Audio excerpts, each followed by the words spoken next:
Inampon bilang mga ulila. Juan Kapitulo 14, versikulo 18. Hindi ko kayo iiwang mag-isa, ako'y paririto sa inyo.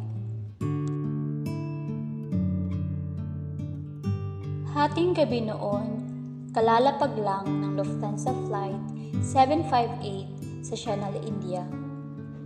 Bumaba ako ng eroplanong may kakaibang damdamin ng pagiging ganap na nag-iisa. Sa unang pagkakataon sa aking buhay, naramdaman ko ang pagiging isang ulila. Ang lahat-lahat ng mga bagay-bagay na pamilyar, ako'y isang mundong malayo sa akin. Nakatayo sa walang katapusang hanay sa imigrasyon, kung saan ang tanging taong tulad ko ang itsura sa kalaunay tutungo sa isang 5-star hotel o sa pagpupulong ng mga negosyante.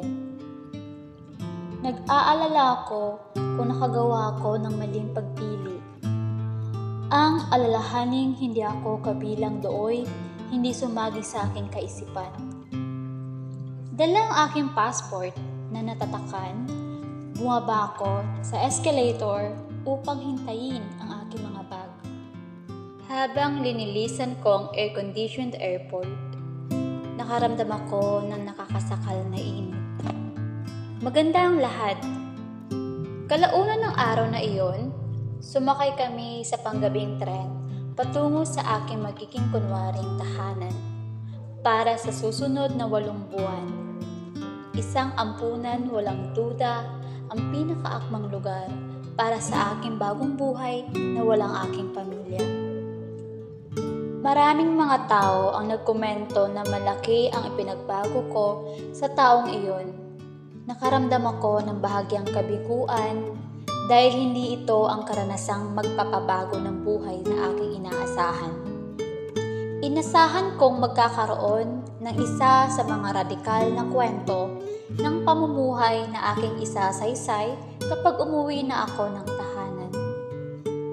Tinanong ko ang Diyos, bakit hindi ko naramdaman ang kapansin-pansing pagkakaiba at ang kanyang kasagutan?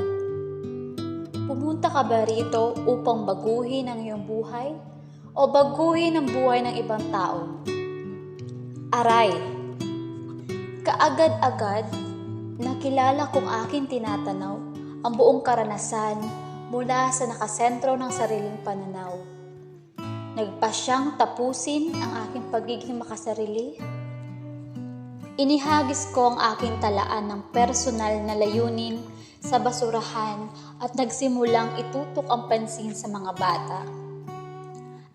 Ang misyonerong paglalakbay ang nagturo sa akin na walang isa man sa atin ang ulila dahil inampun tayong lahat ng Diyos. Panawagan. Ang pagkakakilanlan ng voluntaryong ito'y hindi maaaring isawalat upang protektahan ang kanyang ministry. Nakasangkot siya sa Adventist Voluntary Service na nagsasaayos ng misyonerong paglilingkod ng mga kaanib ng iglesia sa buong sanlibutan. Ang mga volunteer na may edad 18 hanggang 80 ay maaaring maglingkod bilang pastors, tagapagturo, medikal na profesional, computer technicians, manggagawa sa bahay ampunan at marami pa. Ang inyong regular na mga handog ay tutulong na itaguyod ang mga ministry ng higit sa 400 misyonerong pamilya sa buong mundo. Unahin po natin ang Diyos.